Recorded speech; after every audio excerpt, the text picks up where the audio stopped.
Welcome to Presha law tutorial. Hello learners, कैसे हैं आप? आई होप आप अच्छे होंगे और अपनी स्टडी कर रहे होंगे।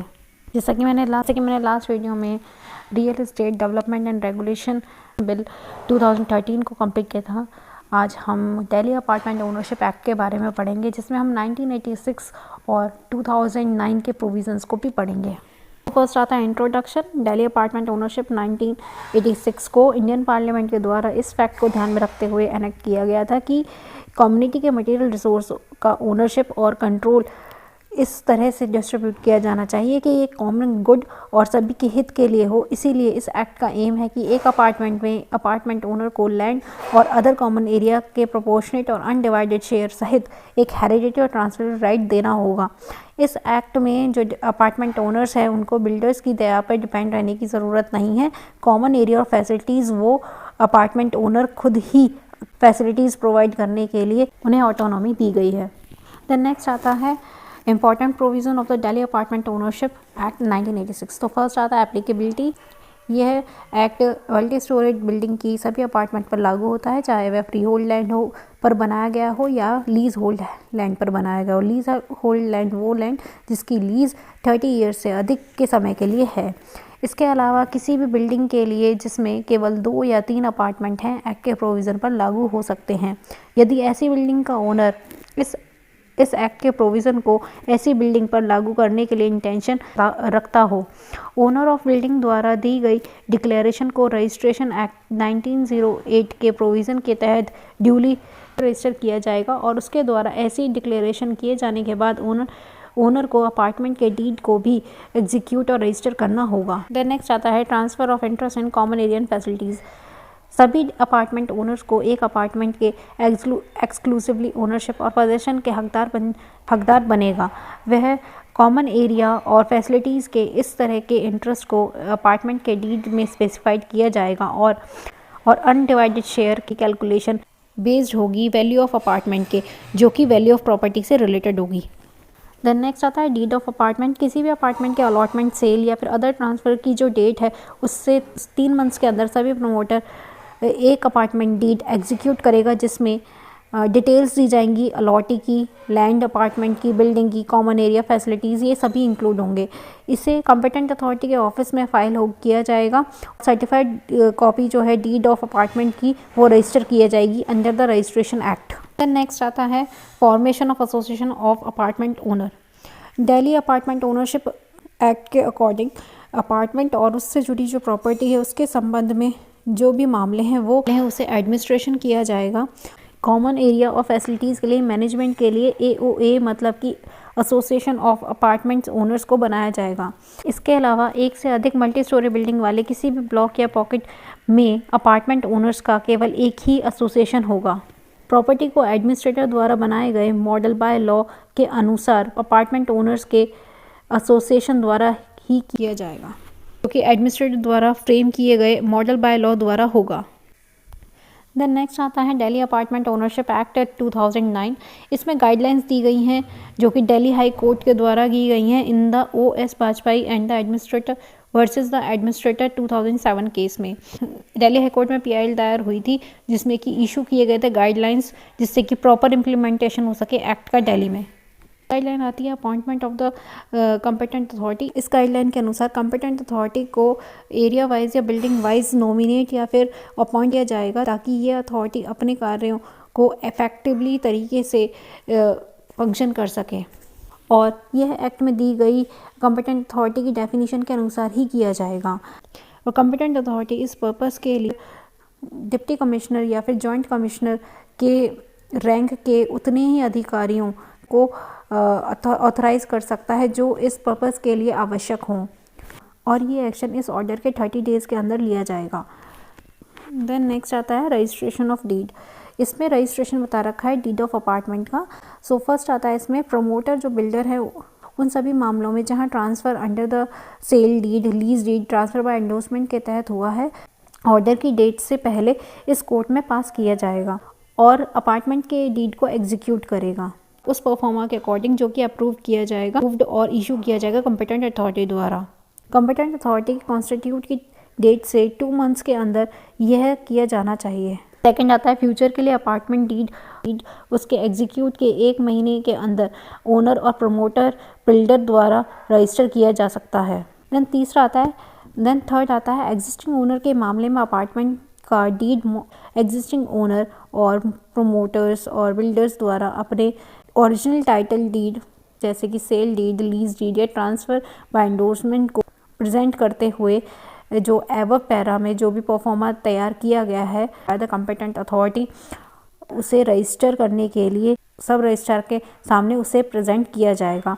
और प्रमोटर और बिल्डर की जिम्मेदारी होगी कि वह एक्ट के अनुसार ऐसा करे और रजिस्टर होने के बाद अपार्टमेंट के ओनर को रजिस्टर्ड डीड की एक सर्टिफाइड कॉपी भी दे। Then fourth point, lease holder land के मामले में अपार्टमेंट का डीड प्रेसिडेंट ऑफ इंडिया की ओर से कन्फर्मिंग पार्टी के रूप में 3 पक्ष होंगे, यानी कि प्रमोटर, अपार्टमेंट ओनर और लैंड डेवलपमेंट अथॉरिटी, इनके बीच में ही होगा। देन नेक्स्ट पॉइंट आता है फ्री होल्ड लैंड में। फ्री होल्ड लैंड के मामले में अपार्टमेंट का डीड प्रमोटर या बिल्डर और अपार्टमेंट ओनर के बीच में ही होना चाहिए according to the act. Then next आता है 6th पॉइंट, आता है कॉम्पिटेंट अथॉरिटी है नोटिस देगा प्रमोटर को, बिल्डर को, जितने भी मल्टी स्टोरी अपार्टमेंट्स हैं दिल्ली के अंदर उनको डायरेक्ट करेगा कि वो एग्जीक्यूट करें सेल डीड, लीज डीड या ट्रांसफर बाय एंडोर्समेंट बायर्स के फेवर में, जिसमें कि टाइम बाउंड पीरियड भी प्रिस्क्राइब किया जाएगा। कॉम्पिटेंट अथॉरिटी प्रिपेयर करेगा एक नेसेसरी परफॉर्मा इस पर्पस के लिए और इशू करेगा डायरेक्शन कि वो एग्जीक्यूट करे डीड ऑफ अपार्टमेंट को परफॉर्मा के अकॉर्डिंग, जो कि इस एक्ट के प्रोविज़न को ध्यान में रखकर है। देन 7th पॉइंट आता है कि फ्यूचर के लिए जनरल गाइडलाइंस भी जारी किए जाएंगे, जिसका मतलब है कि अपार्टमेंट के डीड इसके एग्जीक्यूट के 1 मंथ के अंदर प्रमोटर या बिल्डर और ओनर द्वारा रजिस्टर किया जाएगा।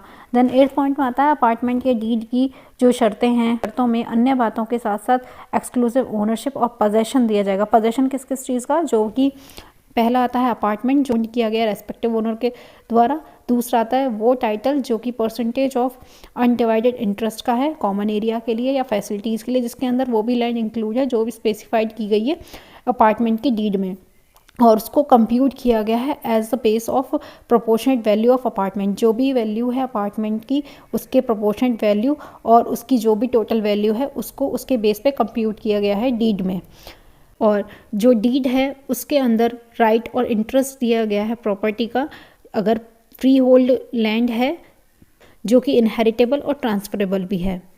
देन 9th पॉइंट आता है ताकि अपार्टमेंट के ऐसे डीड को एग्जीक्यूट और रजिस्टर करने एक तरफ प्रमोटर और बिल्डर और दूसरी तरफ ओनर का दायित्व है। एग्जीक्यूट करने में फेलियर की स्थिति में इसे नॉन एक्शन को वेट पेमेंट से बचने के रूप में माना जा सकता है। इंडियन स्टैंप एक्ट और रजिस्ट्रेशन एक्ट के तहत रजिस्ट्रार द्वारा आवश्यक स्टैंप ड्यूटी और रजिस्ट्रेशन चार्जेस पर नेसेसरी पेनल्टी इम्पोज किया जा सकता है और नेसेसरी चार्जेस की रिकवरी के लिए कार्यवाही भी शुरू की जा सकती है। देन नेक्स्ट पॉइंट, अगर यह साबित हो जाता है किसी भी अपार्टमेंट में सेल डीड को एग्जीक्यूट या रजिस्टर करने में प्रमोटर की ओर से फेलियर या इन एक्शन रही है तो बेनिफिट्स लेने की एम से बायर को अपार्टमेंट का ओनर माना जाएगा। देन पहला हमने पढ़ा था अपॉइंटमेंट ऑफ अथॉरिटी, उसके बाद हमने रजिस्ट्रेशन उसके अंदर पढ़ा। देन नेक्स्ट आता है अपार्टमेंट ओनरशिप एसोसिएशन। इसके अंदर कहा गया है कि जो कॉम्पिटेंट अथॉरिटी है वही मल्टी स्टोरी अपार्टमेंट को एक नोटिस भेजेगा जिसमें अपार्टमेंट के जो ओनर्स हैं उनको ये कहा जाएगा कि इस एक्ट के बायलॉज के अकॉर्डिंग अपार्टमेंट ओनरशिप एसोसिएशन बनाना उनका राइट है।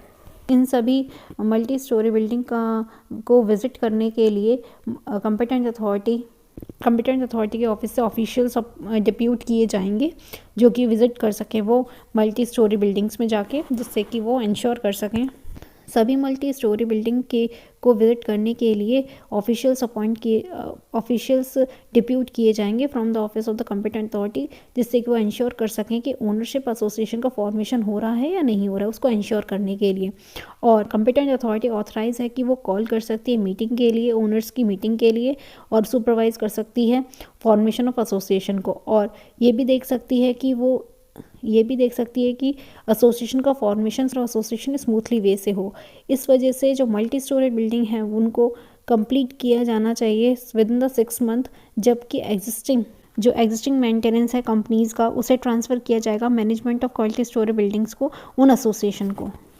देन नेक्स्ट आता है transfer of the management and books of accounts etcetera. एक बार अपार्टमेंट ओनर्स एसोसिएशन को फॉर्म हो जाने पर यह प्रमोटर्स या बिल्डर से टेक ओवर कर लेता है। अकाउंट के सभी बुक्स, अकाउंट्स या अदर डॉक्यूमेंट बिल्डर्स या प्रोमोटर्स या बिल्डर्स द्वारा जो भी और जितने भी बुक्स ऑफ अकाउंट हैं, बैंक अकाउंट है, अदर डॉक्यूमेंट्स है, वो हैंडओवर किया जाता है। वो हैंडओवर प्रमोटर और बिल्डर द्वारा किया जाता है अपार्टमेंट ओनर एसोसिएशन को, जिसकी वजह से जितने भी फंक्शंस हैं related management of building, common area या collection of maintenance charges, expenditure जो भी मेंटेनेंस पे खर्चा हुआ है, या एम्प्लॉयमेंट ऑफ मैन पावर या लीगल कंप्टेंसेस, ये एक्सेट्रा, ये सारी जो भी फंक्शंस हैं ये परफॉर्म किए जा सकते हैं एसोसिएशन के द्वारा। सो दिल्ली अपार्टमेंट ओनरशिप एक्ट यहीं पे हमारा कंप्लीट होता है। इसके अंदर में 1986 और उसके साथ 2009 का प्रोविज़न आफ्टर द PIL के बाद आया था। दिल्ली हाई कोर्ट के द्वारा उसका गाइडलाइंस दिए गए थे। उसी गाइडलाइंस को 2009 के प्रोविज़न के रूप में पढ़ा जाता है, जिसका नाम है रेंट कंट्रोल एक्ट।